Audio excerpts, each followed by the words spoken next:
নমস্কার বন্ধুরা, অল বাংলা টেক্সের একটা নতুন ভিডিও আপনাদের সকলকে স্বাগত। তো বন্ধুরা, আজকে দেখাবো এসবিআই নিউ এটিএম কার্ডে বা ডেবিট কার্ডের কীভাবে পিন জেনারেট করবেন। আমি আজকে এটিএমের মাধ্যমে দেখাবো কীভাবে পিন জেনারেট করতে হয়। তার জন্য প্রথমে আপনাকে এটিএমে যেতে হবে। এটিএমে গিয়ে এটিএম মেশিন দেখুন, ডান দিকে কার্ড পাঞ্চ করার জায়গা আছে। এখানে এটিএম কার্ডটা বা ডেবিট কার্ডটা এখানে পাঞ্চ করতে হবে। তো আমি এখানে এটিএম কার্ডটা এখানে পাঞ্চ করব। এখানে এই এটিএম কার্ডটা পাঞ্চ করার পরে এবার স্ক্রিনের দিকে দেখুন, একটু ওয়েট করবেন। তারপর দেখুন please select application ID domestic international. তো এখানে আমি ডোমেস্টিকটা সিলেক্ট করব। ডোমেস্টিকটা সিলেক্ট করার পরে এবার দেখুন প্লিজ ওয়েট দেখাবে, কিছু সময় ওয়েট করবেন। এবার দেখুন this ATM currently can not print receipt. আপনি কি রিসিপ্ট চান, ইয়েস আর নো? তো এখানে ইয়েস করে দেবেন। এরপরে দেখুন প্লিজ সিলেক্ট ল্যাঙ্গুয়েজ, এখান থেকে ল্যাঙ্গুয়েজটা সিলেক্ট করবেন। তো এখানে আমি ইংলিশ সিলেক্ট করব। এবার দেখুন deer customer please select transaction. এরপর নিচে দেখুন পিন জেনারেশান। তো এই পিন জেনারেশানে ক্লিক করতে হবে। করলে এখানে দেখুন please enter your account number. এখানে আপনার ব্যাংকের অ্যাকাউন্ট নম্বরটা এন্টার করতে হবে। তো আমি এখানে ব্যাংকের অ্যাকাউন্ট নম্বরটা এন্টার করব।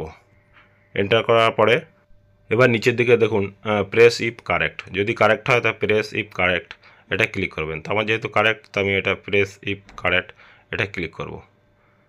এটা ক্লিক করার পরে এবার দেখুন please enter your 10 digit mobile number. এখানে আপনার যে রেজিস্টার্ড মোবাইলটা আপনি অ্যাকাউন্টে দিয়েছেন সেই মোবাইল নাম্বারটা এখানে এন্টার করবেন। এন্টার করে এবার ডান দিকে দেখুন সেম প্রেস ইফ কারেক্ট, তো এটাই ক্লিক করবেন। তো আমি মোবাইল নাম্বারটা এন্টার করার পরে এই প্রেস ইফ কারেক্ট এটা ক্লিক করব। এবার কিছুটা ওয়েট করতে হবে। কিছুটা ওয়েট করার পরে দেখুন এখানে transaction complete, please take your কার্ডটা আপনি বের করে নেবেন। নিলে এবার আপনার মোবাইলে একটা এসএমএস যাবে। এসবিআই থেকে একটা টেম্পোরারি পাসওয়ার্ড আপনার ফোনে এসএমএসের মাধ্যমে পাঠাবে। এসএমএসটা এরকমই। আবার আপনাকে এটিএমের কার্ডটা পাঞ্চ করতে হবে। পাঞ্চ করার পরে অ্যাপ্লিকেশন আইডি এখানে ডোমেস্টিক সিলেক্ট করতে হবে। ডোমেস্টিক সিলেক্ট করার পরে একটু ওয়েট করবেন। করার পরে এখানে আবার দেখুন সেই প্রিন্ট রিসিপ্ট এখানে ইয়েস করবেন। এরপর ল্যাঙ্গুয়েজ সিলেক্ট করতে বলবে, ল্যাঙ্গুয়েজটা সিলেক্ট করে নেবেন। এবার এখানে দেখুন প্লিজ সিলেক্ট ট্রানজ্যাকশান। এখানে দেখুন আগেবার আমি পিন জেনারেশান ক্লিক করেছিলাম, ওটা ক্লিক না করে উপরে ব্যাঙ্কিংটা ক্লিক করবেন।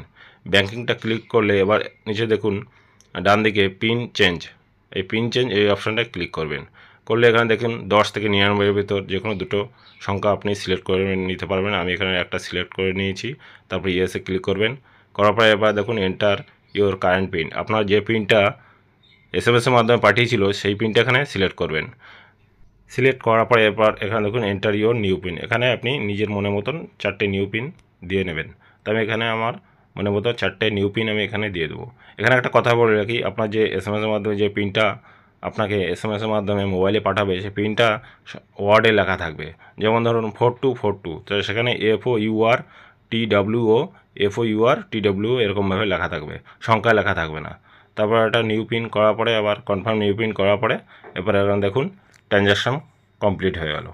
প্লিজ টেক ইউর কার্ডটা আপনি এটিএম থেকে বের করে নেবেন। তো বন্ধুরা, এটাই ছিল বলার। আর ভিডিওটা ভালো লাগলে প্লিজ লাইক আর শেয়ার করবেন।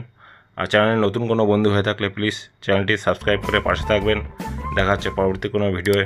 ততক্ষণ সুস্থ সাবধানে থাকবেন। ধন্যবাদ সকলকে।